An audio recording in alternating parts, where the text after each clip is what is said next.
What if the story didn't begin with the gods we think we know? What if before the Anunnaki, before the beings described in ancient Sumerian texts, there was something else? Something older, something quieter, something that didn't rule, but taught. In the earliest records of Sumer, there are references to figures known as the seven sages, the Apkallu, beings described not as conquerors, but as guides, bringers of knowledge, teachers of humanity. And what makes this story different is not what they did, but when they appeared. Because according to ancient texts, they existed before kingship, before structured civilization, before the systems we associate with control. They arrived at a time when humanity was still forming, still learning, still becoming. And instead of ruling, they shared knowledge. Knowledge of writing, of construction, of law, of order.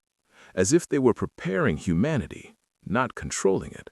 And that distinction matters, because it suggests a different kind of presence, not one of domination, but of guidance. Almost like teachers, helping a system begin. And according to Sumerian tradition, these beings were connected to the waters, often described as emerging from the deep, from the ancient seas, from something older than land itself, which raises a question. Were they symbolic, representations of knowledge, or something real, something that existed at a time we barely understand? Because the descriptions are strangely consistent, half human, half something else, covered in what appears to be a form of protection, or perhaps a form of adaptation, as if they belonged to a different environment. And yet, they interacted with humans. They taught, they guided, they shaped early civilization, and then they disappeared. Not in conflict, not in destruction, but quietly, like something that had completed its purpose. And that idea opens a deeper layer. Because if they came before the Anunnaki, then they were not part of the same system. They were earlier, more foundational, almost like the beginning of something that would later evolve into something else. Because in later Sumerian texts, the Anunnaki are described differently, more powerful, more involved in control, more connected to hierarchy, which suggests a shift, a transition from guidance to authority. And that raises a powerful question. What happened between those two phases? Why did the role change? Why did the presence shift from teachers to rulers? Because that change is not small. It represents something deeper, a transformation in how knowledge was shared and how power was used. And maybe the seven sages represent a time before that shift, a time when knowledge was given freely, without control, without dominance, without hierarchy. And if that is true, then their role was not just to teach, but to prepare humanity for something that was coming, something that would change everything. Don't forget to like and subscribe for more. And if the seven sages were real, if they existed before the systems we recognize, then the question becomes, what exactly were they? Because the way they are described in the records of Sumer does not fully match anything familiar. They are not simply human, but they are not described as distant gods either. They exist somewhere in between, connected to humanity, but also separate from it. And that detail changes the way we see them, because it suggests they were not meant to be worshipped, but understood, or at least learned from. The Apkallu, the seven sages, are often shown as figures wearing what looks like a cloak of fish, a strange image, one that has been interpreted in many different ways. Some see symbolism, a connection to water, to life, to the origins of existence. Others see something more literal, a form of protection, a suit, something that allowed them to move between environments, between water and land. And if that idea feels unusual, it is because it challenges what we expect from ancient history.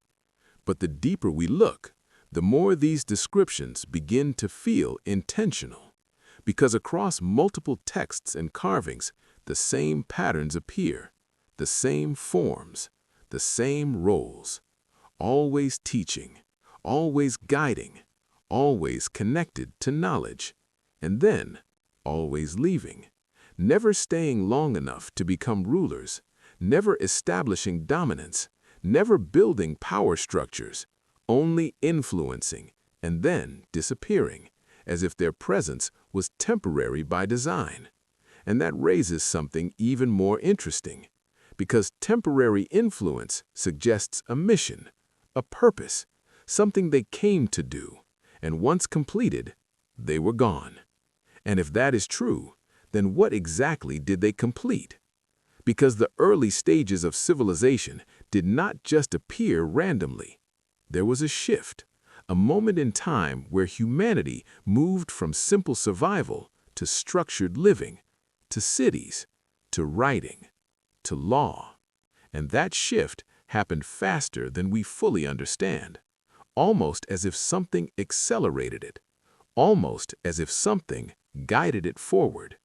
And maybe that is where the 7 sages fit, not as rulers, not as creators, but as catalysts, something that triggered change, something that pushed humanity into its next phase. And once that phase began, their role was no longer needed, because the system could now continue on its own. And maybe that is why they disappeared, not because they were lost, but because they were finished. And if they were finished, then they left behind something, not just knowledge, but a foundation, a structure, a way of thinking that would continue long after they were gone. And maybe that foundation is still part of our world today, hidden, not as a visible presence, but as an influence, something that shaped the way civilizations developed, the way systems were built, the way knowledge was passed. And if that is true, then the 7 sages did not disappear completely. They became invisible, part of the system itself. And if the 7 sages completed something, if they prepared humanity, then what came next was not random. Because after their presence fades, another group appears in the records of Sumer, the Anunnaki. And unlike the sages, these beings are described differently, more powerful, more authoritative, more involved in control. They are connected to kingship, to hierarchy, to rule. And that contrast is impossible to ignore, because it suggests a transition, a clear shift from guidance to governance, from teaching to control. And the question is, was this change natural, or was it intentional? Because if the 7 sages prepared humanity, then they may have been preparing it for something or someone. And if that is true, then their role becomes even more important. Because they were not just teachers, they were the beginning, the first layer, the foundation of something larger. And when the Anunnaki appear, they do not start from nothing. They arrive to a world that already has structure, already has knowledge, already has systems in place. And that raises a powerful idea. What if the world was made ready before they arrived? And if it was made ready, then by who? By the 7 sages, which means the sages and the Anunnaki may not have been the same and may not have had the same purpose, because one group teaches and then leaves, the other arrives and takes control. And that difference feels significant, because it suggests a change in direction, a change in intention, a change in how humanity was guided. And maybe that change was not smooth, not simple, not fully understood. Because ancient texts often preserve fragments, pieces of stories, without full explanation, without clear context, only hints, only symbols, only echoes of something larger. And when we look closely, we begin to notice something subtle, a tension, not openly described, but implied. Because when systems change, when control replaces guidance, something is lost, something shifts. And maybe that shift is still reflected in the stories, in the myths, in the way these beings are remembered. Because the 7 sages are often associated with wisdom, with balance, with knowledge, while the Anunnaki are often associated with power, with authority, with hierarchy. And that difference feels like more than coincidence. It feels like 2 different phases of the same story, one that begins with teaching and continues with control. And if that is true, then the most important question becomes, why? Why would a system shift from guidance to control? Unless something required it, unless something changed, unless something needed to be managed. And that possibility opens the deepest layer of all, because maybe humanity was not just taught, but prepared. Prepared for a system, prepared for structure, prepared for something that came after. And if that is true, then the 7 sages were not just part of the beginning, they were the key to understanding everything that followed. And if the 7 sages prepared humanity, if they built the foundation, then the most important question remains, what did they leave behind? Because a civilization can disappear, a presence can fade, but knowledge does not vanish so easily. It transforms, it hides, it waits. And sometimes it becomes part of the system itself, invisible but still active. And if we look closely at the legacy of early civilizations, we begin to see something unusual, patterns that repeat across different cultures, across different regions, across different time periods. Stories of teachers, stories of beings who came, shared knowledge, and then left. Not just in Sumer, but in other parts of the world. Different names, different forms, but similar roles. And that similarity raises a powerful idea. What if the 7 sages were not limited to one place? What if they were part of something larger, something that interacted with multiple early civilizations, guiding, influencing, seeding knowledge in different locations at different times? And if that is true, then their presence was not random. It was coordinated, intentional, part of a system. And that system may still exist, not as a visible force, but as a pattern, a repeating cycle of knowledge appearing, disappearing, and reappearing again. Because when we look at history, we don't just see progress, we see gaps, lost knowledge, forgotten technologies, ideas that seem ahead of their time and then vanish, only to return later, rediscovered, reinvented, as if they were never truly gone. And maybe they weren't. Maybe they were preserved, hidden in ways we don't immediately recognize, encoded not just in texts, but in symbols, in structures, in myths, fragments of something older, something deeper. And if the 7 sages understood this, then they may have designed knowledge to survive, even if civilizations did not, to continue even if memory faded. And that idea leads to something even more profound, because if knowledge can be preserved like that, then it means something else. Someone designed it that way. Which brings us back to the sages themselves.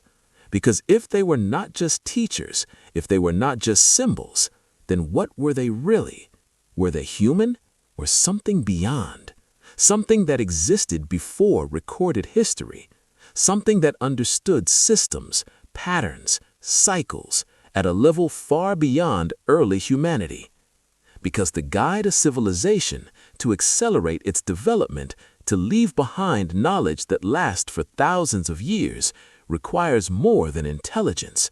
It requires perspective, time, understanding of how systems evolve and how they collapse and how they can be rebuilt. And if they had that understanding, then they were not simply part of history. They were observing it, shaping it from a position outside of it. And maybe that is why they disappeared, because they were never meant to stay, only to begin something and then step back. And if they stepped back, then the question becomes, are they truly gone? Or are they still part of the system, hidden, watching, waiting for the next phase, for the next cycle, for the moment when knowledge is needed again? Are they still here? And if the system continues, if knowledge moves in cycles, if something guides and then disappears, only to return again, then the question is no longer about the past. It becomes about now. Because if the 7 sages were part of a pattern, then that pattern may not be finished. It may still be unfolding, even in ways we don't recognize. Because guidance does not always appear in obvious forms. It does not always arrive as something visible. Sometimes it appears as ideas, as sudden understanding, as knowledge that seems to come from nowhere. Moments where something connects, where something becomes clear without a clear source. And maybe that is how it has always worked. Not through direct presence, but through influence, through subtle interaction, through small changes that slowly shape larger systems. Because if something wanted to guide humanity without controlling it, it would act quietly, carefully, almost invisibly, allowing humanity to believe that it is discovering everything on its own, while still being nudged, still being guided, still being influenced. And if that idea feels distant, then consider this. Throughout history, there have always been moments where progress accelerates, where knowledge appears suddenly, where understanding jumps forward faster than expected, almost as if something shifts, almost as if something aligns. And those moments are rarely fully explained. They are accepted, but not deeply questioned. And maybe they should be. Because if knowledge is not always linear, if it does not always grow step by step, then something else may be part of the process, something that appears at key moments and then disappears again, just like the 7 sages, because their story follows the same pattern. They arrive, they teach, they leave, and what remains continues to grow until the next phase begins. And if that pattern repeats, then it raises one final thought. What if we are not the first to reach this level of understanding? What if this has happened before, more than once? Civilizations rising, learning, advancing, and then fading, only for the cycle to begin again. And in each cycle, something appears to guide, to influence, to begin the process again. And if that idea is true, then the 7 sages were not unique. They were part of something ongoing, something that has happened before, and may happen again. And maybe, right now, we are somewhere in that cycle, somewhere between discovery and understanding, somewhere between growth and realization. And if that is where we are, then the presence, the influence, the guidance may not be something we need to search for. It may already be here, hidden, subtle, part of the system itself, waiting, as it always has, for the moment when it is needed again. And maybe that is why this story feels different. Because it does not feel like something finished. It feels unfinished. Like a question that has been asked but never fully answered. Because the story of the 7 sages does not end with their disappearance. It lingers in the background of history, in the edges of understanding, in the moments where something almost makes sense, but not completely. And that feeling is not accidental. Because when something is truly gone, it leaves clarity. It becomes defined. It becomes understood. But when something is hidden, it leaves questions, patterns that don't fully connect, ideas that don't fully resolve. And that is exactly what we see here. Because even now, we are still asking, who were they? Where did they come from? Why did they leave? And what did they really begin? Questions that have no clear answers, only possibilities, only interpretations, only fragments. And maybe that is the point, because a clear answer would end the story, but a mystery keeps it alive, keeps it present, keeps it moving, through time, through thought, through every generation that encounters it. And maybe that is how knowledge survives, not by being fully revealed, but by remaining just out of reach. Because something that is fully understood can be forgotten, but something that remains mysterious stays. It stays in thought. It stays in curiosity. It stays in the part of the mind that continues to ask, continues to wonder, continues to search. And if the 7 sages understood that, then maybe they didn't just give knowledge. Maybe they created a question designed to last, a question designed to return, again and again, in different forms, in different times, in different minds.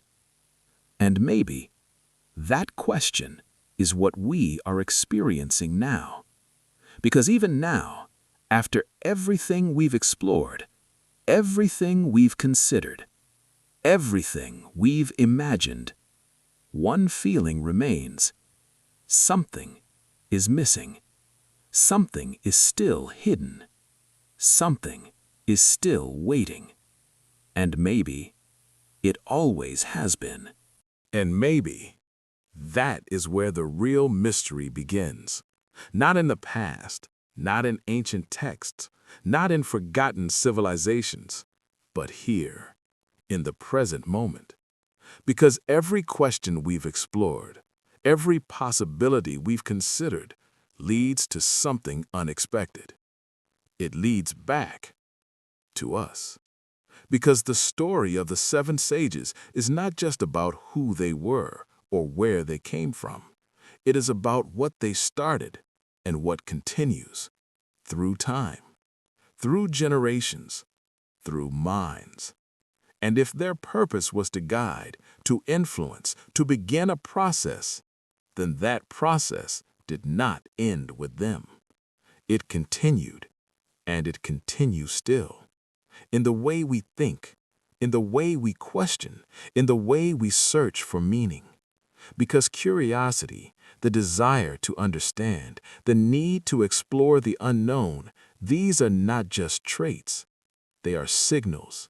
Something pushing forward, something reaching beyond, something that refuses to remain still. And maybe that is the true legacy. Not structures, not texts, not even direct knowledge, but something deeper, something placed within us, a drive, a direction, a constant movement toward understanding. And if that is true, then the 7 sages did not just teach humanity, they changed it, at its core, in a way that cannot be erased.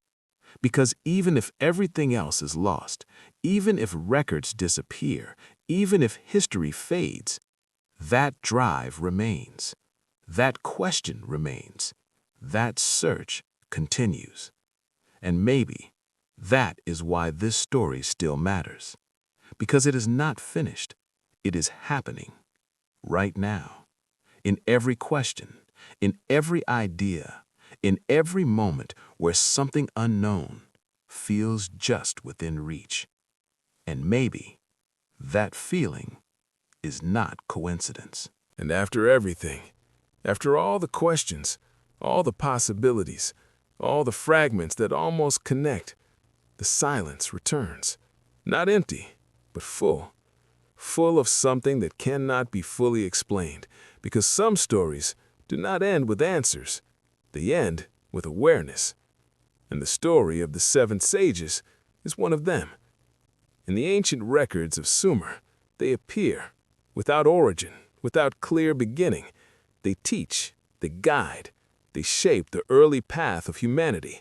And then they leave, without explanation, without return, or at least without a return we can clearly see. And yet, their presence never fully disappears, because what they began continues, not in a visible form, not in something we can easily point to, but in something deeper, something that moves through time, through thought, through every generation, that asks the same questions. Who were they? Why did they come? And what did they truly start? Questions that do not fade, questions that do not settle, questions that remain just beneath the surface of understanding. Because if something is truly gone, it leaves certainty. But if something remains hidden, it leaves curiosity. And curiosity is not an ending. It is a continuation, a movement, a process that never fully stops. And maybe that is the point. Because the 7 sages did not just give knowledge, they gave direction, a path, a movement forward. And that movement still exists in every discovery, in every idea, in every moment where something new is understood. Because even now, humanity continues to learn, to build, to question, to search for meaning, as if something was set in motion long ago and never stopped. And maybe that movement is the true evidence, not of what they were, but of what they did. Because influence is not always visible, but it is always felt. And if they influenced humanity, then their presence did not end. It became part of the system, part of the way things unfold, part of the way we think, part of the way we continue. And maybe that is why the story feels unfinished, because it is, because we are still inside it, still part of it, still moving through something that began long before us and will continue long after. And the next time you come across a question, a moment of curiosity, a thought that feels deeper than usual, something that seems just beyond understanding, pause just for a moment and consider that it may not be random, that it may not be accidental, that it may be part of something larger, something older, something that has always been there, guiding quietly, without being seen, without needing to be known.